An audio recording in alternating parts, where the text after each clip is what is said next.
Assalamualaikum warahmatullahi wabarakatuh. Hai siswa-siswinya Bu Anjani, terutama yang di kelas 5 MI Tarbiyatus Syarifah. Bagaimana kabarnya hari ini? Semoga kalian semuanya selalu diberikan kesehatan dan dalam lindungan Allah Subhanahu wa Ta'ala. Berjumpa lagi dengan Bu Anjani di tema yang baru, yaitu tematik tema 7. Kalau kalian di tema 6 kemarin sudah belajar tentang teks eksplanasi, di tema 7 kalian akan belajar tentang kosakata baku dan serapan. Nah, ini juga ada hubungannya sama teks eksplanasi anak-anak. Loh, kok bisa Bu berhubungan sama teks eksplanasi? Ya, karena di dalam teks eksplanasi juga terdapat kosakata baku dan serapan. Oke, sebelum kita mulai masuk ke materi, marilah kita membuka dengan bacaan basmalah. Bismillahirrahmanirrahim. Nah, langsung saja, kosakata baku dan serapan. Coba, siswa-siswinya Bu Anjani kelas 5 ini ada yang pernah dengar nggak ya kosakata baku itu apa? Atau mungkin kalian pernah dengar kosakata serapan? Nah, oh, ada yang sudah pernah pasti ya, ada juga yang belum. Oke, langsung saja kita masuk ke materinya. Kosakata baku atau kata baku. Kata baku ini anak-anak adalah kata yang digunakan sesuai dengan aturan kaidah bahasa Indonesia yang telah ditentukan.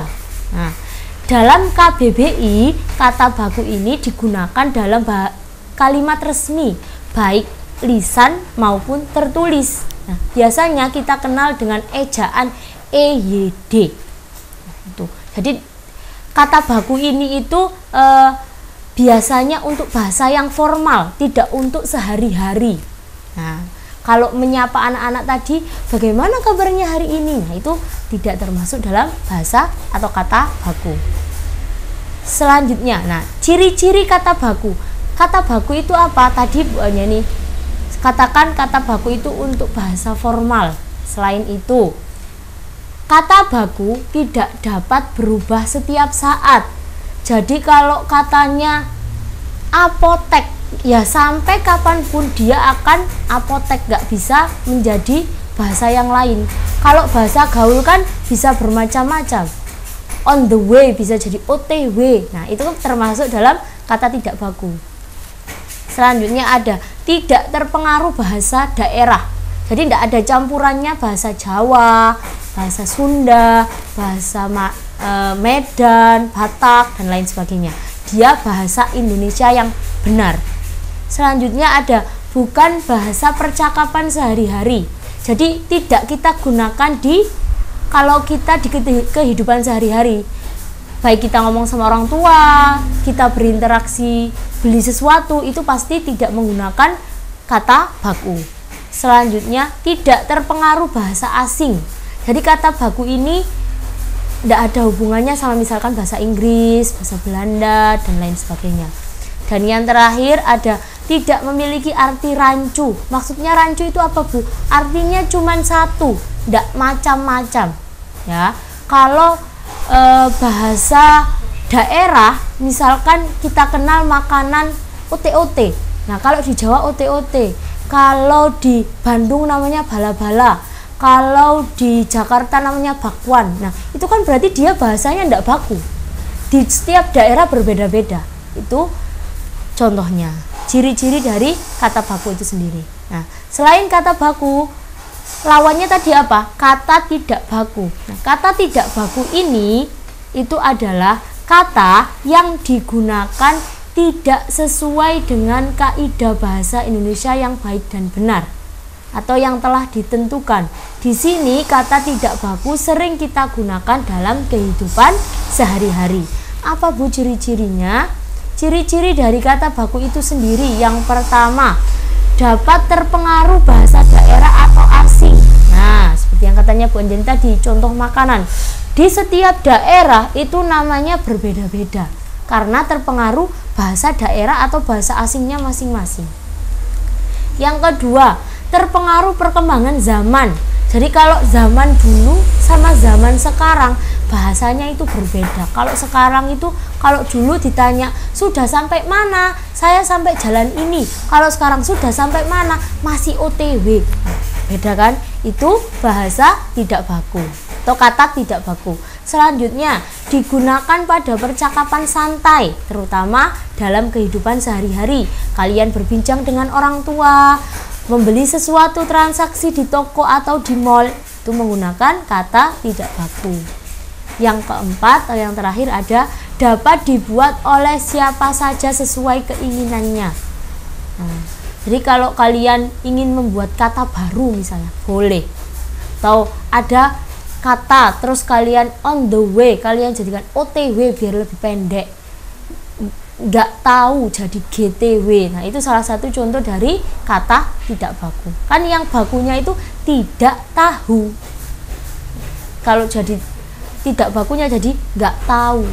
Tidak tahu dan nggak tahu, kan dua kata yang berbeda. Yang satu untuk acara atau bahasa formal, yang satunya untuk bahasa sehari-hari. Nah, ini Bu Anjani punya contoh kata baku dan kata tidak baku. Nah, ada banyak sekali. Yang pertama, apotik. Nah, kalau apotik tulisannya pakai i, itu berarti katanya tidak baku. Kata bakunya dia pakai e, apotek. Nah, pasti kalian selama ini, oh saya kira apotik itu pakai ibu. Nah, apotik itu tulisannya apotek. Terus yang kedua ada kwitansi. Kalau pakai u itu berarti dia termasuk tidak baku. Kata bakunya atau yang paling benar itu pakai w, kwitansi. Selanjutnya ada kata nasihat. Tulisan yang benar itu pakai i, nasihat, bukan nasehat. Ya. Kata yang keempat ada ijazah. Ijazah kata bakunya menggunakan z, bukan menggunakan huruf s. Ada lagi abjad. Meskipun dalam pelafalannya seperti huruf T, abjad, tapi tulisan yang paling benar atau tulisan bakunya itu abjadnya pakai D. Ada juga aktif. Aktif itu pakai F. Kalau orang Jawa biasanya tidak bisa ngomong F atau V, bacanya aktif. Nah, itu menjadi kata tidak baku. Ada lagi analisa. Itu yang kata bakunya yang paling benar adalah analisis. Selanjutnya kalau kalian di kantin sekolah itu antri bu, antri, gak boleh nyerobot. Nah, tulisannya bukan antri tapi antre, pakai huruf e. Ada lagi aktivitas. Aktivitas itu pakai huruf V, bukan pakai huruf F ya. Aktivitas pakai V. Kadang anak-anak kalau menjawab soal yang ada kata aktivitasnya itu pakai huruf F, masih ada yang seperti itu. Terus ada lagi kalau kita suka pedas, kita biasanya ya udah pakai cabe. Nah, tulisannya yang paling benar atau kata bakunya itu cabai, bukan cabe, tidak C-A-B-E tapi C-A-B-A-I, cabai. Dua kata yang terakhir ada atlet. Atlet meskipun kadang ada yang baca atlet, kata bakunya atau tulisan yang benarnya itu ada atlet, kita bacanya atlet. Yang terakhir ada faham. Bukan faham pakai F tapi pakai P. Yang paling benar itu pakai P. Paham. Sudah paham belum? Ya, bukan sudah paham belum, sudah paham belum. Nah, itu adalah contoh dari kata baku dan kata tidak baku. Selanjutnya ada kata serapan. Nah, kata serapan ini itu berasal dari bahasa asing yang telah disesuaikan ke dalam bahasa Indonesia dan telah diterima luas oleh masyarakat Indonesia. Jadi awalnya itu bahasa asing tapi sudah diadaptasi sama Indonesia dan rakyat Indonesia itu sudah menerimanya, sudah diterima dan sudah digunakan dalam jangka waktu yang cukup lama. Di sini kata serapan itu digunakan oleh masyarakat umum. Baik ejaan, tulisan, dan ucapan itu sudah disesuaikan dengan cara pengucapannya masyarakat Indonesia. Jadi kalau dalam bahasa Inggris, meskipun tulisannya itu berbeda, kita biasanya kalau menjadi kata serapan, disesuaikan dengan masyarakat Indonesia. Nanti Bu Anjani kasih contohnya. Nah, di sini kata serapan itu juga memberikan pengetahuan kepada masyarakat. Contohnya langsung aja ya, kita ke contohnya. Coba, yang pertama ada application. Dalam itu berasal dari bahasa Inggris. Nah, dari tulisannya saja sudah berbeda. Application, application. Nah, cara bacanya application. Kalau di bahasa Indonesia kan atau sudah menjadi kata serapan, dia disesuaikan lidahnya orang Indonesia menjadi aplikasi. Yang kedua ada actor, ACTOR.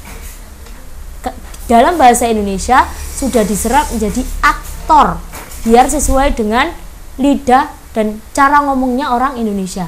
Ada juga bom, meskipun tulisannya BOMB, karena orang Indonesia bacanya bom, jadi tulisannya menjadi BOM. Yang selanjutnya ada balloon, balon. Nah, kita bacanya balon, kata serapannya menjadi balon. Ada juga kata fact, fakta, FACT. Dalam bahasa Indonesia kita menjadi fakta.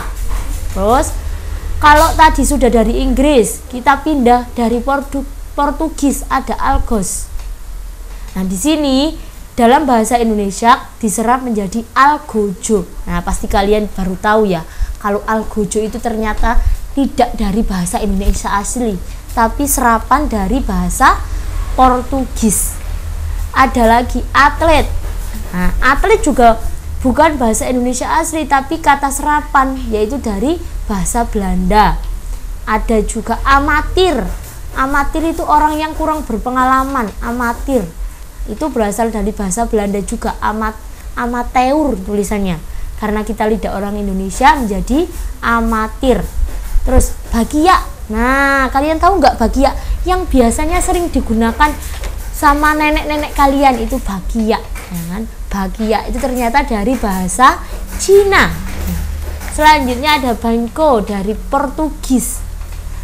Kita serap menjadi bangku. Nah, bangku itu ternyata kata serapan dari bahasa Portugis.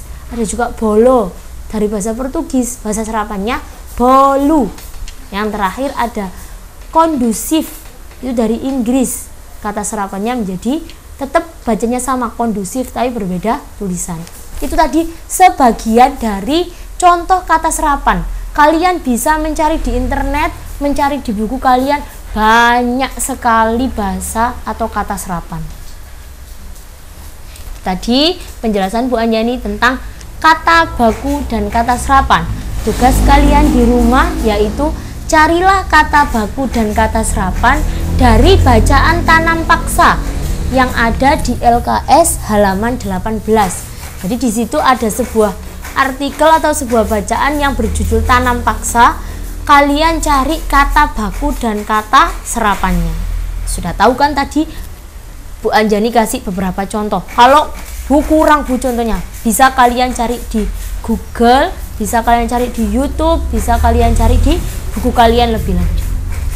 Tadi anak-anak penjelasan Bu Anjani tentang kata baku dan kata serapan. Semoga bisa bermanfaat untuk kalian semua. Tetap jaga kesehatan di rumah, semangat belajarnya, jangan pernah luntur. Oke, siap, sip. Bu Anjani akhiri. Wassalamualaikum warahmatullahi wabarakatuh.